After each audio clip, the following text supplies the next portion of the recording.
And I've got a book that Elise has made. If you are a new agent, and even if you're not, this is a great book. She puts it in a binder. It goes over contract guidelines, disclosures, MLS data sheets, and board rules. So as a new agent, this is a great book to have. You can make your own notes in it. You can contact Elise to get a price and on the list. I have one. I think it's awesome, and I want you all to really consider that, especially from the fact that you can add to it yourself. So that's a good thing. We're going to start today by what she's got in the book on the residential sales contract. Number one, she's put a marker on things that you want to make sure that you get filled out. Number one is the buyer's name, full name. As in the listing contract, it's a good thing to put a single person or a married person, even if it's a single person, a married person just individually buying the property. Maybe the husband's buying it, the wife's buying it, and their husband or the other husband or wife are not on the contract, but put the name right there in line 2. We don't have incorporated areas, so you don't need to do anything on line 3. And yet you need to put the exact address, city, state, zip, and county on line 6. If this is a lot and it's a to be determined highway W, you need to check box 8 and attach the legal description. That could be in the form of the GIS number. It could be in the form of a copy of the warranty deed, whatever it is, or a survey, whatever it is that shows exactly where that address is. I want to tell you that's very important, that if it doesn't have an exact street address, that you check this box and attach the legal description of the seller's deed and to govern. Down here it goes over what are included in, but not limited to, all the following, if any, which are not located in the real estate. And it goes over a lot of different things: lighting fixtures, attached mirrors, window air conditioner units, solar panels. But I want to tell you that if things are questionable, that you want to re-list them in line 18. I always put range, refrigerator, dishwasher, disposal, window treatments, boat dock, 2-well boat dock with 24-foot slips or whatever, or if it's a condo, what the number of the boat dock is and the size, whether it's included or it's not included. If there's something that's not included on line 20, maybe they're selling the house without the dock, then you put that the dock is not included. This is where a lot of problems come in with contracts, is where things aren't spelled out exactly. If there is personal property such as furniture list, if they're getting a loan, that list should not be on here because the lender will kick it out. They won't loan on it with that property list on there unless they appraise the furniture also. So what you would do would be just to attach physically, when you send over the contract, you'd send over the furniture list that would say that on this contract between so-and-so and so-and-so for the property located at so-and-so, the following is included in the sale, and list out the furniture. I want to tell you that if the seller's agent does not have a list of the furniture that's included, which they should have, you need to take it yourself. Make sure that there's no misunderstandings, that the refrigerator downstairs does stay or doesn't stay, because once that's signed by both parties, it's part of what has to be conveyed. Okay, then we go on to the purchase price. This is the price they're offering on line 22. Are there any concessions? I love this line because this is a line that, especially with VA and FHA and USDA loans, you can keep the buyer from having to come up with a lot of money down at closing. They may be getting a 93 or 100% loan, but there's costs involved in closing costs. And so if there's $5,000 in closing costs, you can add this on this line, line 23. That's the same thing as saying that you're paying $100,000 on line 22 as a purchase price, but the seller is crediting back the buyer $5,000 at closing, which will lower the amount of money that he has to pay in a down payment. Next is the earnest money, which is going to be applied. And I want to tell you for sure, make sure you check out 8, which we'll look at here in a minute, of the contract that says that if the contract falls through, that the earnest money is not returned to the buyer or the seller without a written agreement, which is the mutual release as to who it's going to. So that's very important. If they're putting $10,000 down on a house, they have to realize that they may not get that money back. It may be held up in courts until it's decided who gets it back. The next is you want to tell which title company is doing which title company is holding the money, Integrity, Arrowhead, whatever it is. And this says that the earnest money has to be delivered to them no later than 5 days. If it's going to take a longer time, say your buyer's out of town and he's not going to get it for 10 days, you need to put a 10-day period in line 26. If the earnest money is not timely delivered to the escrow agent, then the seller may terminate this contract by providing the notice thereof to buyer at any time prior to delivery of the earnest money to escrow agent. So see how important that is. We've had people that haven't got the earnest money in on time. That means the seller may terminate this contract and go with another contract maybe that came in better. So it's very important. I always have the earnest money mailed to myself at my house, and I deliver it to the title company. That way I know it's there.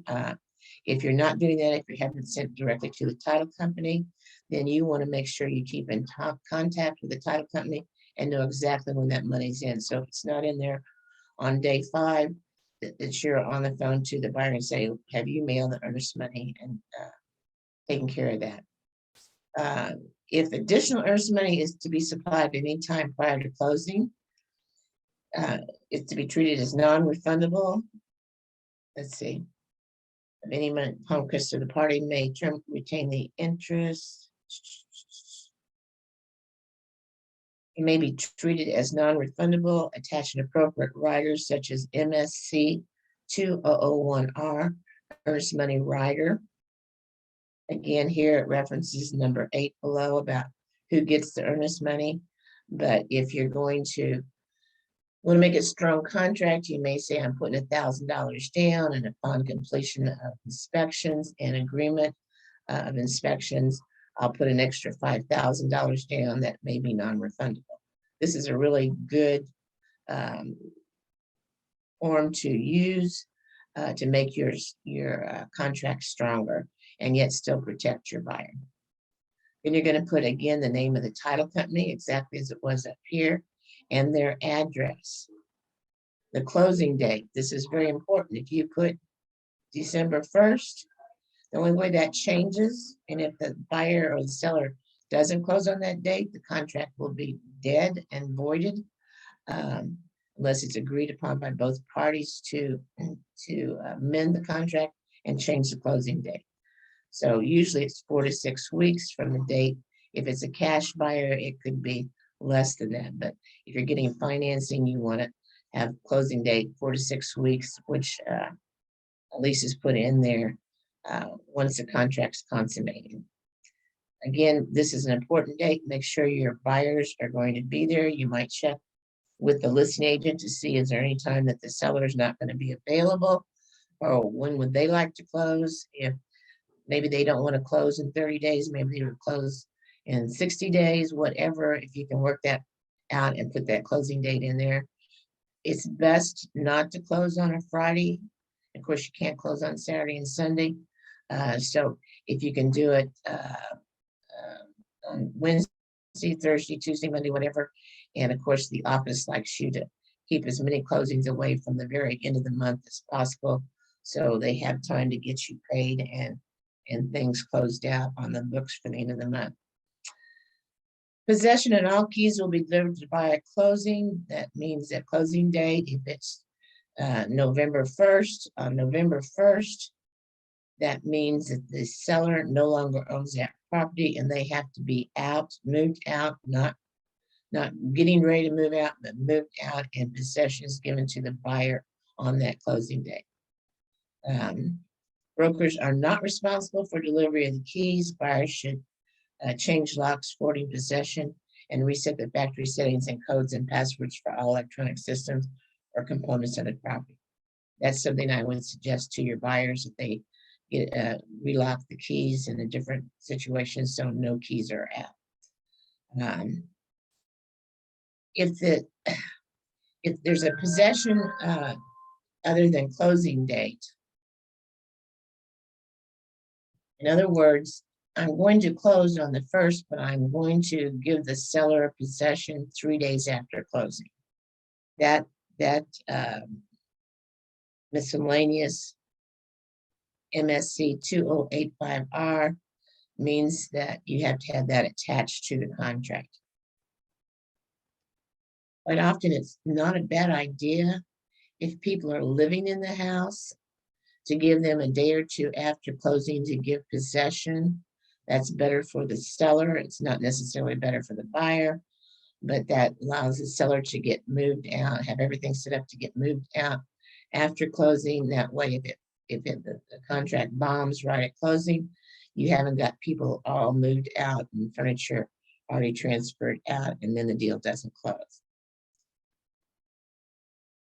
Unless specified otherwise, the seller warrants the property will be vacated as the time of closing. Okay, subject to financial conditions, sale contingencies. It is either is or is not contingent upon the sale of another property. And there are your forms that you use for that. So you want to check one or the other of these. If it's subject to the sale of another property, then you have to attach the MSC 2021R or contingency of closing 2022R be attached to the contract. If I'm working with a buyer, whether they're getting a loan or whether they're paying cash, I think it's important that they get an appraisal. So I check box on line 55, and I usually give them 30 days, if none stated, to get the appraisal contingency removed. This is whether doing financing. If it's a cash offer, it's not conditional on financing. Even though they may be getting a loan, they do already have a pre-approval proof of funds sufficient to complete the closing attached, or they do not. So you check that if they do or do not.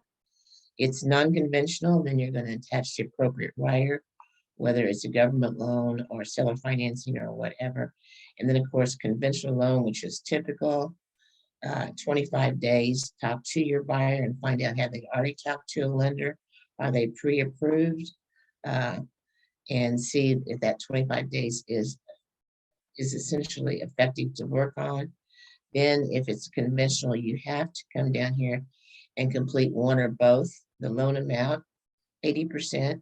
You don't have to put the amount here. I would use the percentage. It's a 95% loan or an 80% loan or whatever. Initial rate not to exceed. Right now, I probably would put 6.5 and amortized over 30 years on a fixed or an adjustable rate or whatever it is. This is very important to fill out because this is the basis of where a buyer can prove that he could not get an 80% loan at 6% over 30 years. He'd have something from the lender that says, nope, doesn't work. I can't give you a fixed rate on this. So this is the way the buyer can get out of the contract. If this is not done within the time frame, just like inspections, if it's not done within the time frame, then this contingency goes away.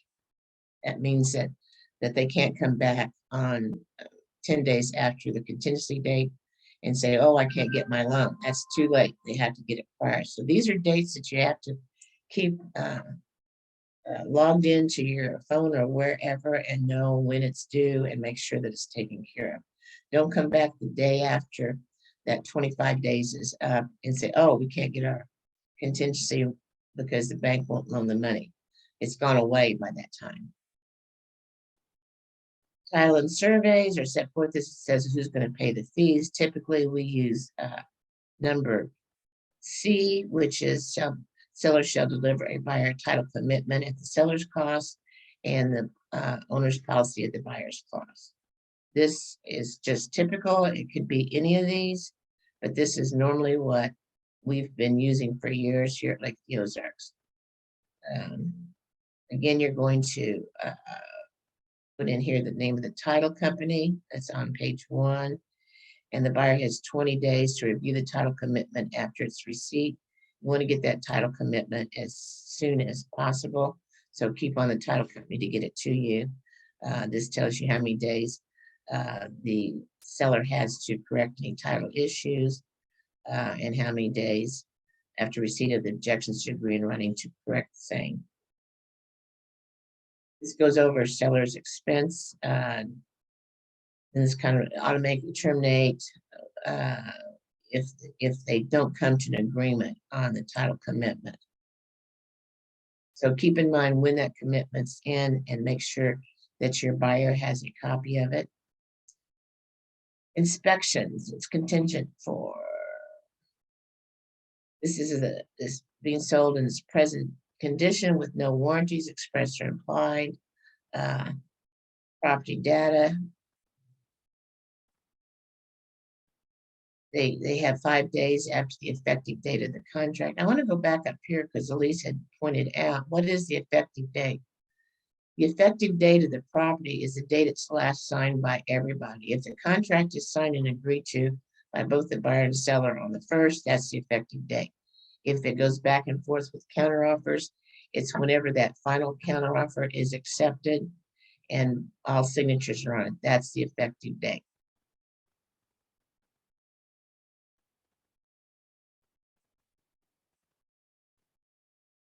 Inspection, the buyer has the right to, at his expense, to obtain written inspections.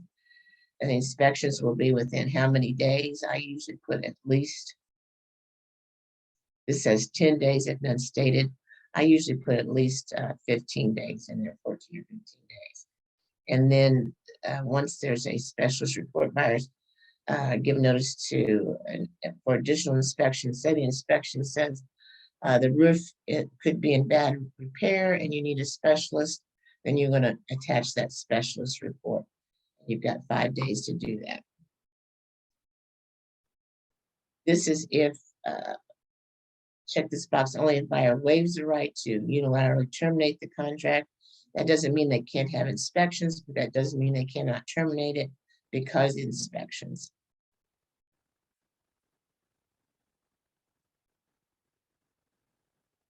Resolution period of the contract is not terminated as provided above, then buyer shall have 10 days after sellers receive the inspection notice to reach a written agreement by everybody.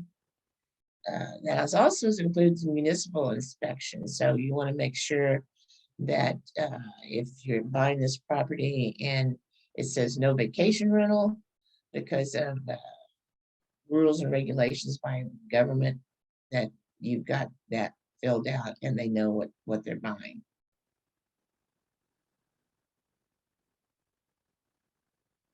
It says that we're going to give them our licenses and numbers.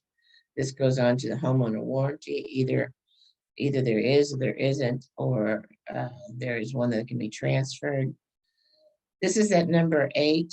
I'm telling you about, notwithstanding anything here to the contrary, escrow agents and our closing agents shall not distribute the earnest money to any escrow fund or any escrow funds held by escrow without written consent of all parties as buyer and seller to the escrow funds. So this is something that's very important that you know. That way your buyer's not walking in there blindly thinking that, well, if I can't get my financing or if the inspections don't go through, I automatically get my earnest money back. You do not automatically get it back. You have to have a mutual release signed. This is that the warrants maintain current coverage of insurance. So if anything happens to the house before the contract's closed, adjustments in closing costs agree to be paid the price by sufficient funds to satisfy their respective obligations and the date of closing. And this is just a list of some of the things that the buyer and the seller should be paying for prior to closing. 1031 exchange, we're having more and more of that. This doesn't affect the seller in any way. It does affect the buyer that they have so many days or months to identify a property and close on it to get a 1031 exchange to affect their taxes. This contract and all the riders or attachments are the entire contract. Defaults and remedies, sellers default, buyers default, prevailing party. Talks about, if you have to go to court over who backed out of the contract, and it gives you an idea of what to expect. Here's the seller's disclosure statement. It says check 1. So you either have the disclosure or you're going to get it within how many days, 1 day or 5 if you're putting it in there, or there is no seller's disclosure statement. Lead-based paint is required by law. So if this house was built before 1978 or condo, it needs to have the lead-based paint disclosure signed prior to the contract being signed. So you don't write the contract and sign it and then sign the lead-based paint disclosure the next day. You sign it prior to the contract being signed by all parties. So make sure that you've got that lead-based paint disclosure. If you're showing a property and there's not one attached, call that listing agent and say, hey, I need the lead-based paint disclosure so I can write a contract and make sure I'm in compliance. Walkthrough verification of conditions. I think everyone needs to be doing the final walkthrough. And I've had this recently happen. The house was furnished. One of the agents did the walkthrough and they were not happy because when the furniture was removed, they found damages that they were not aware of. So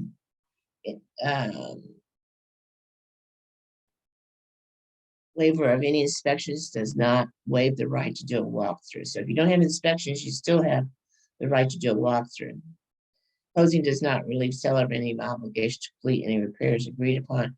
So if you did the walkthrough and there's damage to a wall, you could do the walkthrough notice and say damage to the wall and the seller should repair that.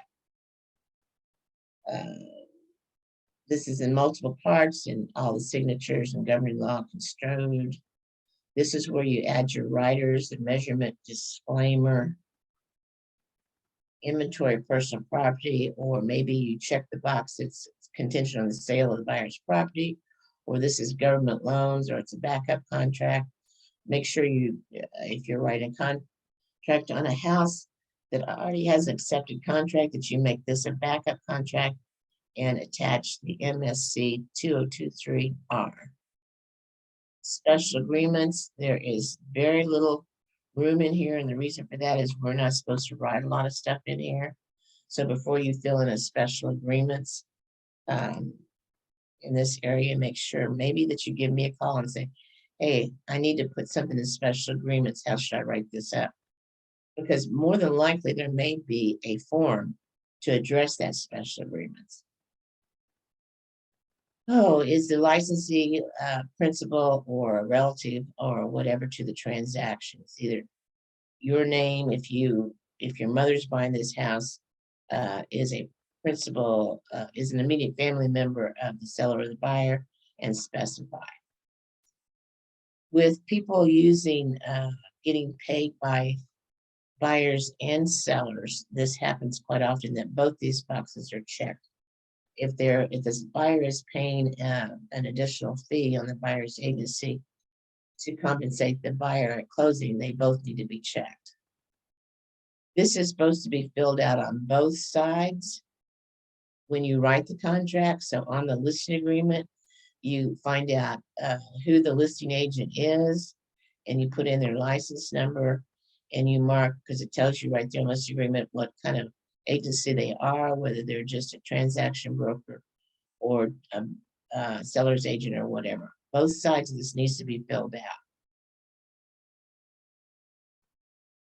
By that, you're also putting the name of the agent and their license number and your name and your license number.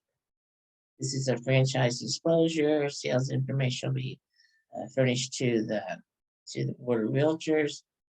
FERPA, this is not a foreign person or described as foreign investment or real estate property tax law. So if this is China buying a house, someone that's not an American citizen, we may need to get further clarification on that. Acceptance deadline. I normally do not put a time limit on here because a lot of times people might accept it by the due date, but they don't time it. Now with DocuSign or .loop, those signatures are timed, but I normally put on here the day. If I want them to be accepted by tomorrow, I put tomorrow's date. I don't put a time frame, which means that it has to be accepted anytime tomorrow prior to midnight. If you don't put a date in here, you've got an ongoing contract offer that could go on forever unless you physically remove the contract with the proper paperwork. So you put the buyer's name and the seller's name, everyone signs it, and then it's either accepted by seller signing here, or he rejects the offer and initials here, or he counteroffers and initials here. Make sure counteroffer is signed by seller and buyer before you have a contract. Do I have any questions? Does anybody want me to go over something else in here? If not, Nobody's yeah. put any questions on Facebook, but we have like 6 people watching. Okay, good. That's good.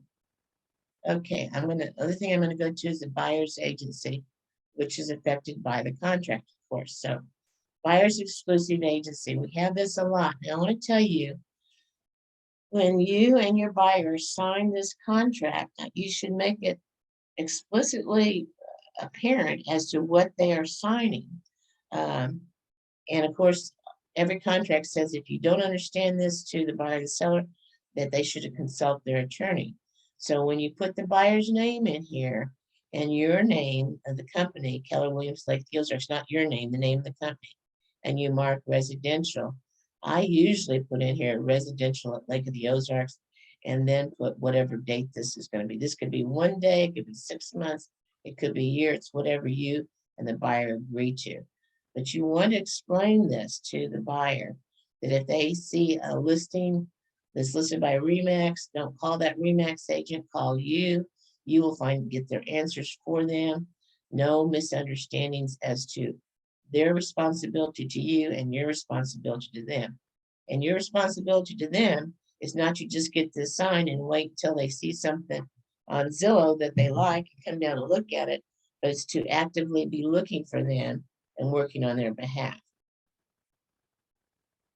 Motivational factors, does or does not. Do they currently have a buyer's agency? If they do, then you want to make that buyer's agency effective the day after their buyer's agency with their other agent has expired. Flat fee, this is a flat fee that they're going to pay you usually.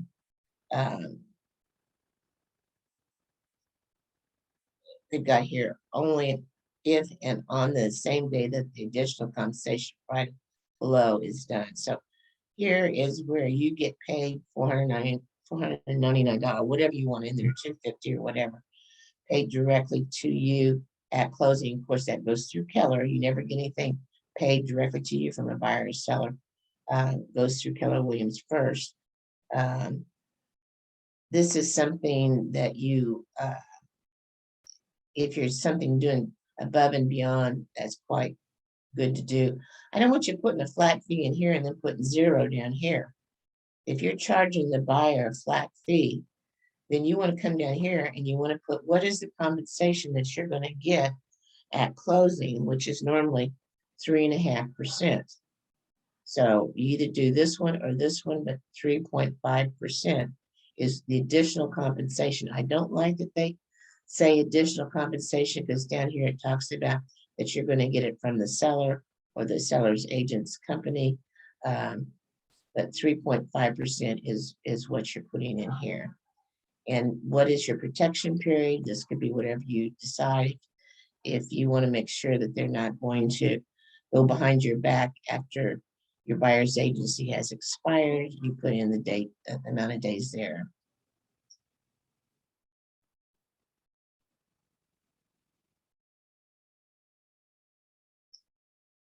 This goes on to say if it's not closed by non-performance by the seller or termination because of failure of the contingency or default of an owner, seller or realtor shall retain the amount of additional compensation agreed upon.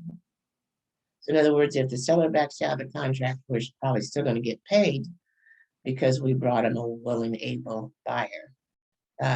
This goes on to what our rules are on the kind of agency we have. We can convert to a dual agent, either yes or no, but it's not non-applicable because we are able to convert to a dual agent. So it's either yes or no. Again, transaction broker, the same thing, yes or no. I normally say no on transaction brokerage because transaction brokerage says you cannot give the buyer or the seller any guidance. And there are some things that you can do to guide them that does not affect the other party's ability to get the most for their property or get the best deal. Any other provisions, if someone is complaining about putting that 3.5% in here because they don't want to be paying for something if they don't have to, you can always put in here that any and all compensation due to buyer's agent shall be paid by seller. Check that we are a franchise, name of our company, by your name, your email, address of the office. Are you a salesperson or a broker? Buyer's name and their email. This is going to designate an agency. If you do not have me sign that I'm designating you as the agency for the buyer, then you are not a designated agent, which is up here on this one place.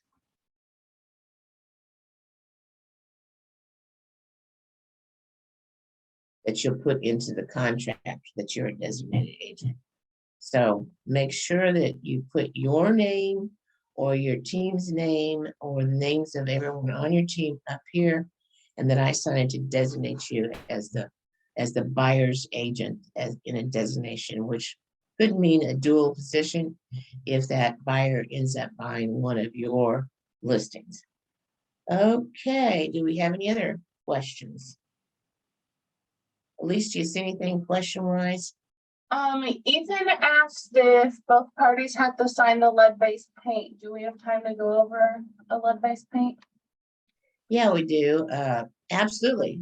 Lead-based paint, number one, when you, let me pull it up here. And what you should be doing is, you should have a copy of lead-based paint in the MLS if it's someone else's listing.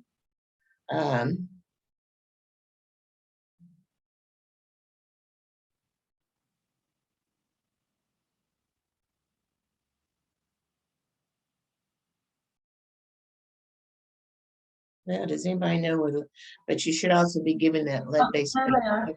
Oh, that's disclosure of information. Of course, you've given out the broker's disclosure form, filled out completely when you first meet a buyer or when you write a contract. Go out to meet a seller. Okay, seller's disclosure of lead-based paint. This has to be completely filled out. So it says here, seller's disclosure, the sellers either check one or two. They know they have lead-based paint or they have no knowledge of it. And they either check one or two, either have reports on the lead-based paint or no reports. And so this is signed by the seller and by you when you take the listing. This is signed by the buyer. He's going to initial one of these. They've received copies of all information listed above, and they've received the pamphlet, Protect Your Family. And if they received all that, they either want the opportunity to conduct an assessment, or they waive the opportunity to worry about lead-based paint. Here you have to sign as the transaction broker, so you initial here. So these are the things that have to be filled out. Either 1 or 2 here by the seller, or 1 or 2 here by the seller, and the purchaser either initials that he's received both these places, and check 1 or 2 below. And you, as the broker for the buyer, are going to initial here that says that they have been informed and aware of the responsibility to ensure compliance. And then everything's signed. So then this should, when you are working as a buyer writing a contract, you should already have this completely filled out by the agent. And then before you write the contract, you're going to have this signed by your buyer, and you're going to have the property address and the listing number of applicant right there. This is not a real estate law so much. It is a real estate law, but it's also a federal law. And there's a hefty, I think it's $15,000 per occurrence. And it wasn't very long ago that RE/MAX was audited by the FDA, and they found several things, and it's per occurrence. So if you haven't initialed this and signed it, or this was signed after the contract was written and accepted, you could be in violation, and you could have a $15,000 fine if and when they audit you for this. So this is very important. Any questions on that?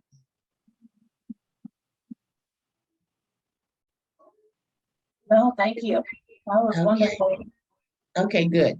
Again, if any of you have questions regarding contracts, I urge you to give me a call. I'll help walk you through or explain anything you want. I urge you to use this booklet. Get it from Elise. She'll charge you what it cost her to put it together. It's very beneficial, even for an experienced agent. So, and you can just walk right through all that and make your own notes on that, which is pretty good. So if not, I'm through for the day, and y'all have a good week, and I'm enjoying this cooler weather. Bye.